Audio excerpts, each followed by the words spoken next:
off. Why would a man be there? Why do you want to be there? Like, you're literally in my face. Like, oh my God, I'm literally going to freak out. Per usual, it's a Black woman who points out the systemic problem and the systemic solution. My name is Nicole Trick-Steinbach. I'm a member of Anita B, and I'm also a premier career coach for the organization. I really appreciate the organization, and I was really sad at how Grace Hopper went down. I was virtual this year.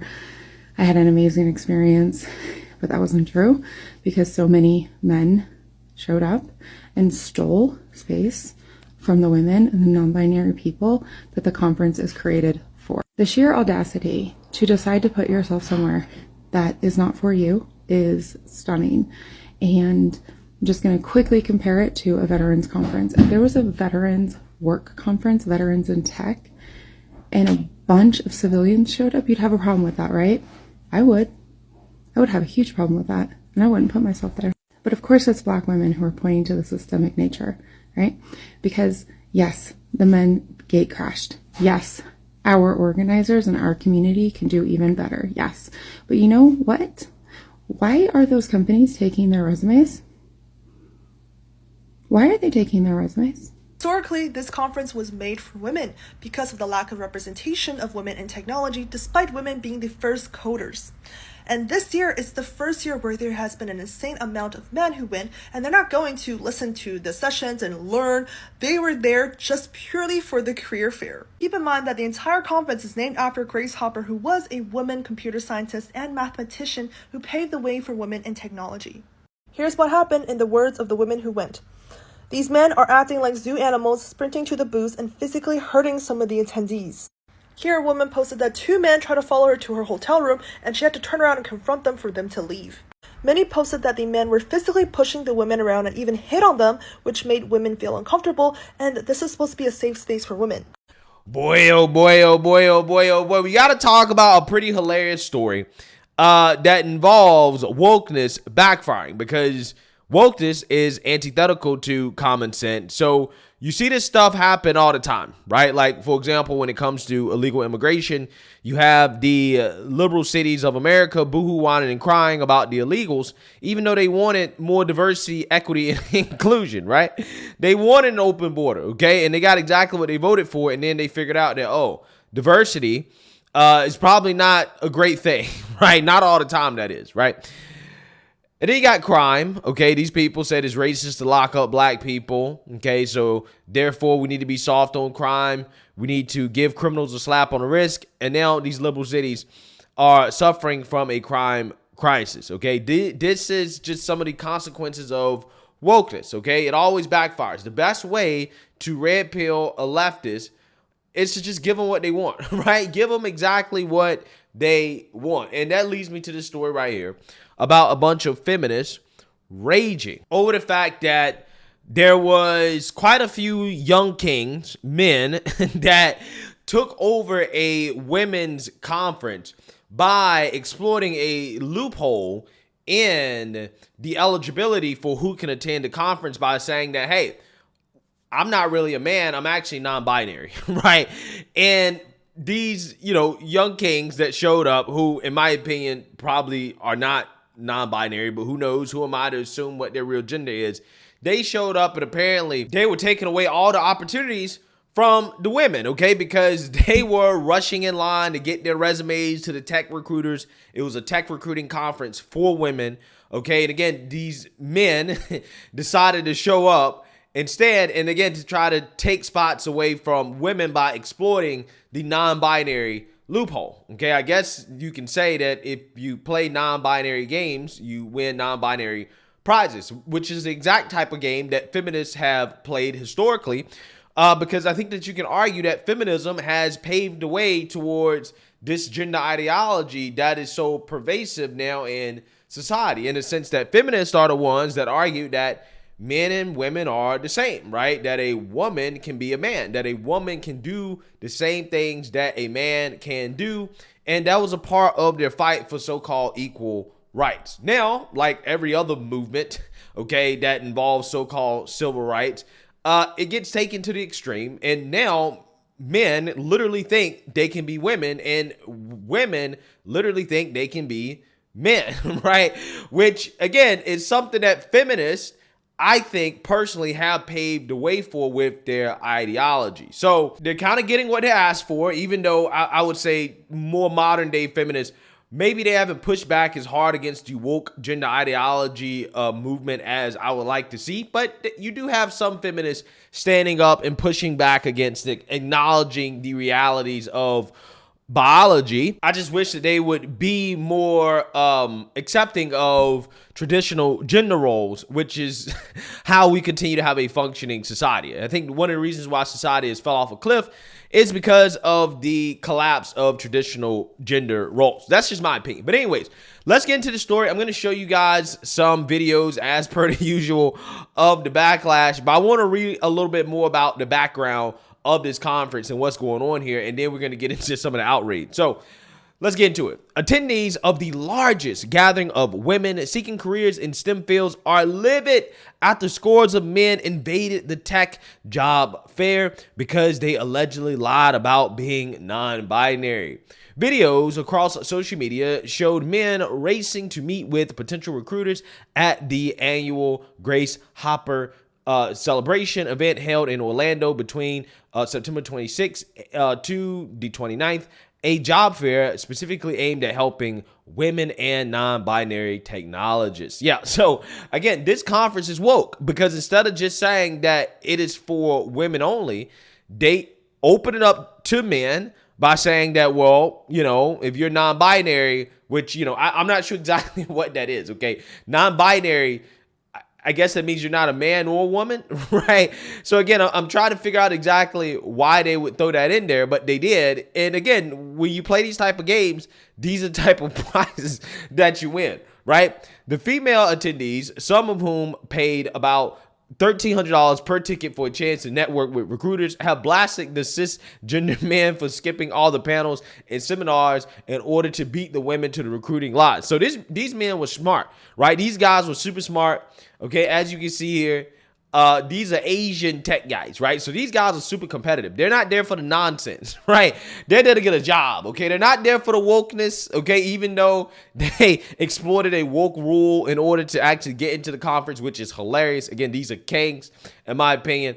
They're there for business, right? They're there to get their resumes in front of recruiters. Now, this is part of the reason why you see more men in these types of fields anyways, because men are just more ambitious and they're going to go after it, right? They're going to go get it. And I'm not saying that women don't do that as well too, but these guys really want a job, right? They really want a job. They're willing to do anything to get a job, okay? And that's probably, again, why you see more of these fields dominated by men, is because men probably have more aspirations and more drive to do this type of stuff, right? Like, you don't need a men's only tech conference for recruiting because, again, you have men that are already jumping through hoops, right? Non-binary hoops, apparently, to get into these type of events and to get these types of jobs, right? The reason why you need a women's tech conference in the first place is because women aren't that inclined to want to do this type of stuff, right? But they, you know, want to boohoo, whine, and cry about men dominating the field. But again, the reason why you need a women's conference in the first place is because women are not naturally inclined to want to do these jobs in the first place. I'm just saying that is the reality. Okay, that's the reality for so many fields that these people complain about. Oh my God, there's not enough women engineers. Well, that's because women don't want to be engineers, right? That's why. It's not because they're being systemically discriminated against. It's simply because women don't want to do it. And we don't need to try to force women to do something that they naturally don't want to do, because any woman that truly wants to be an engineer is going to be an engineer, right? I'm just saying. While cisgender men are not prohibited from attending the event, as they have done so in previous years, Anita B, the company that organized the seminar, said the men came out in higher numbers this year by skirting the rules. Quote, yesterday it became clear that there are a far greater number of cisgender men attending than we anticipated, Anita B, Chief Impact Officer Cullen White said in a statement. Quote, simply put, some of you lied when you registered, and as evidenced by the stacks and stacks of resumes you're passing out, you did so because you thought you come here and take space to try to get a job, he added. Yeah, so we're talking about taking away opportunities from women, right? Again, this sounds very bigoted, right? Because this is a type of argument that people on the right and conservatives make when it comes to men not being able to compete against women in sports and trying to keep them separated or segregated by sex. We're always told that we're bigots and, we're homophobic or transphobic or whatever for simply stating the reality, okay, that men should not be dominating women's spaces. White noted that the cisgendered men also took discounted academic tickets for the event, as well as interview slots that were supposed to go to women and actual non-binary attendees who remain minorities in STEM fields. Well, they're minorities for a reason. And we don't necessarily need to fix it because it's not a problem, right? It's not a real problem. So let me be perfectly clear. Stop, White told the men. Lily Lee, a product designer who attended the seminar, blasted the state of the annual conference, noting that some of the cisgender men shoved and physically hurt other attendees in their rush to the job booth. Well, it's almost as if, again, men are stronger than women, okay? I'm just saying, a man can easily harm or hurt a woman, even by accident, when they're occupying the same space. Again, it's almost as if the right-wing bigots were right, okay? I'm just saying. But anyways, with that being said, again, the outrage, took place on TikTok. And I want to go ahead and play some of the responses to what happened at this conference. Take a look. So this is a sentiment that led men to crash GAC, leading to about 30 to 40% male attendance in a women's and non-binary people's conference. Only because this conference had a career expo with top companies in it. But believe it or not, this conference is more than that. This conference has several keynotes, panels, and discussions of women supporting each other, empowering each other, teaching each other how to stick up for themselves because we only make up 32% of the tech population due to the sheer disrespect that we face. And where were most of these male allies during the panels? Nowhere to be found, but you can spot several ones here. And at the Career Expo. They've been reported to have been waiting in line since 5 a.m. for the Career Expo doors to open, but where were they at the panels? Why attend a space where you don't want to learn? You don't want to share knowledge. All you want to do is take.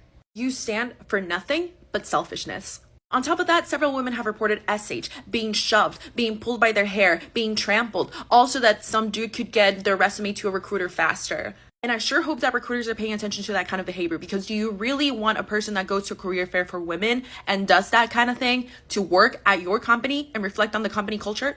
And think about it, all of this is happening at a space where women and non-binary people are being celebrated. One of the few tech spaces where they're being given attention. Just imagine how it is in the tech spaces where men actually dominate.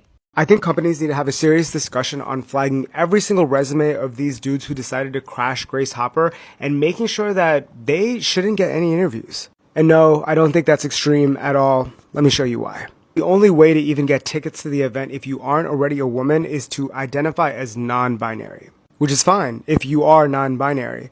But it's interesting that the large majority of the people that actually ended up in the event had name tags with he, him, and have no searchable history of identifying as non-binary. I wonder if it would be a good look for a company to hire somebody that lies about something like that, and how their employees who do identify as that would feel about you. Or I wonder how a company would feel about these men physically hurting and pushing women out of the way to hand in their resumes. Or maybe, just maybe, we should flag these resumes because a lot of these dudes were following women, taking pictures of them, and being inappropriate the entire conference. Yeah, maybe these are red flags that companies should be aware of and mark. Oh, but not every dude did that. It doesn't matter. None of y'all should have been there in the first place. Leave Grace Hopper for women. Why is it that complicated? Well, it's complicated because of the world that you guys signed up for, right? You guys signed up for more confusion when it comes to this conversation about gender and sex, and this is what you got. You got confusion and chaos, right? Congratulations. Okay, us conservative bigots, we basically said, look, we want to make life in society as less or least complicated as possible. Okay, we don't want it to be complicated. We want things to be simple. And you guys said no. You're a bigot for it, right? And now look, these are the same people, the woke revolutionaries, and they're woke because again they're playing up into the whole non-binary thing, right? The fact that they're even playing into the non-binary thing tells you that they're woke. These woke people sound like bigots to me. Who are you to tell these non-binary men, right, that are not non-binary? Who are you? You can't tell these men what they are or what gender they are when they wake up in the morning, because I mean, hey, that's kind of how a lot of these non-binary people operate, right? They're different gender based off what they feel like when they wake up in the morning, right? Based off whether somebody pissing their Cheerios when they wake up, you know, they become a different gender throughout the day. So with that being said, again, you don't know what any of these young men who identify as men at the time, you don't know, they might wake up tomorrow and be a girl. Again, this sounds like bigotry to me, right? It sounds like bigotry. But in all seriousness, ain't it funny how the wokes recognize biology when it does not benefit them, right? When they see that, you know, hey, maybe our ideology has some loopholes, right? Maybe it really doesn't make sense. Maybe people will take advantage of this because, again, it doesn't really make sense. When they actually experience it, when they see how it can be used against them, all of a sudden, they're upset, right? They're mad. Okay, these women in tech deserve to have their own spaces, not dominated by men who aren't non-binary, right? Well, isn't this the same exact argument that conservatives have been making about women in sports? Okay, women in sports deserve to have their own spaces where they don't have to compete against men. Again, that's a form of bigotry, okay? Which, in my opinion, it baffles me, because the difference between men and women when it comes to tech or the ability to be a computer scientist, I think is much less than the differences athletically between men and women. But again, if you say that, well, men shouldn't be showing up to a women's tech conference, then that makes you a civil rights hero for women, right? You're standing up for women. But if you say that men shouldn't compete against women in sports, that makes you a bigot, even though there's a much bigger difference and advantage that men have over women in sports than men have over women when it comes to tech and coding, right? Which is more involving, you know, intellect and the brain or whatever, right? Again, it's fascinating how that works. None of this stuff makes sense, right? But ultimately, at the end of the day, this is what they signed up for. Again, as I showed you guys at the beginning of the video, the people that worked for Grace Hopper, they're woke, right? Again, they're woke. So again, this is what you wanted. This is what you wanted. And again, I'm just hearing a whole lot of bigotry from these people when they tell these young men that they're not non-binary and that they shouldn't be out here trying to get jobs like everybody else, when they're historically discriminated against as non-binary, right? Again, they historically have been left out of these types of opportunities, and you're trying to tell these non-binary men that they can't go out here and try to, you know, get jobs like everybody else. Again, it's bigotry, it's hateful, and you know, yeah, it's a damn shame that we still have this type of hate and going on in this country. Oh man, it's just so funny, bro. These woke warriors, they have no clue. They really don't. But anyways, let me know what you guys think. Make sure you like, comment, and subscribe. Most importantly, share a Black conservative perspective. Peace.